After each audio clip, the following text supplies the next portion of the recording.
two, a 1, 2, 3, 4.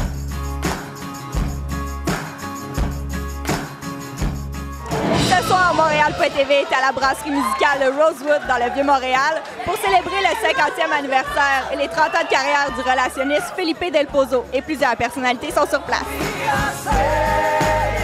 Tu mènes une super belle carrière depuis maintenant 30 ans. Qu'est-ce qui t'a amené au départ dans le domaine des relations publiques? Ça a été vraiment une suite de belles rencontres. J'ai été étudiant au cégep.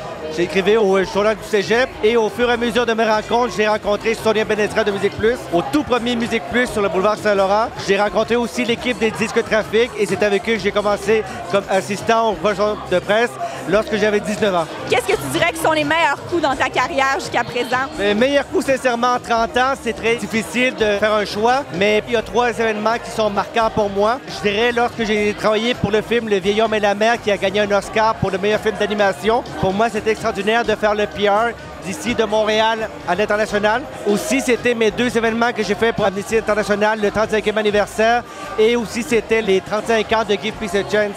Alors ça, c'était vraiment immense pour moi. Et il y a une artiste, ça fait pratiquement 30 ans qu'on travaille ensemble. On ne s'est jamais perdu de vue, c'est Anne-Marie Lozic. Alors elle m'a fait confiance à ses débuts et on a fait équipe depuis toujours ensemble. Qu'est-ce que ça te fait de voir tous ces gens-là réunis pour toi ce soir? Bien, en toute franchise, je suis extrêmement nerveux parce que c'est la première fois que je fais un événement pour moi. Mais sauf qu'en même temps, je dois être très honnête, je n'ai aucune prétention. Pour moi, c'était vraiment de faire un événement, premièrement, pour Amnesty International. Pour moi, c'était le plus important de me joindre à un organisme auquel je crois, auquel je veux aider. Qu'est-ce qui a amené Felipe à se tourner vers vous? En fait, Felipe, en 2004, il a aidé Amnesty à organiser Give Peace a Chance, le bed-in à l'hôtel Reine-Élisabeth à Montréal. Ce soir, c'est son anniversaire, c'est ses 50 ans. Donc, il a voulu organiser une soirée au profit d'Amnesty International. Alors, pourquoi Amnesty? À l'âge de 5 ans, Felipe, avec ses parents, ils ont fui la dictature Pinochet au Chili et ils sont venus se réfugier à Montréal. Donc, il comprend les enjeux des réfugiés et puis tout ce qu'ils peuvent vivre au niveau violence, etc. Vous êtes un des premiers patrons de Felipe.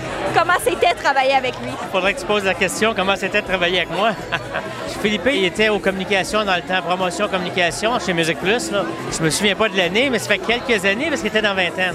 Donc, de quoi je me souviens de Philippe? Nerveux, agité, monsieur promotion externe, interne. Il fallait toujours qu'il fasse de la promotion tout le temps. Il fallait qu'il parle au monde, comme ce soir, là, pandémie, tout ça. Donc, il n'a pas changé. Finalement, on fait juste vieillir dans ce qu'on est.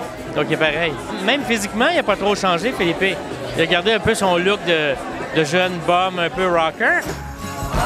Geneviève, ça fait combien de temps que tu connais Felipe maintenant? Felipe, ça fait longtemps, depuis le début des années 90, parce qu'il travaillait à Musique Plus en même temps que moi. Je le croisais tout le temps dans les couloirs. Tu sais, le gars tellement sympathique, tellement gentil. Dès le début des années 90, il démarrait des projets, tout ça. Il a toujours été très énergique, tu sais, toujours plein d'idées, puis très sociable, en fait. Tu sais, c'est pas étonnant qu'il y ait plein de monde ici ce soir à son anniversaire, là.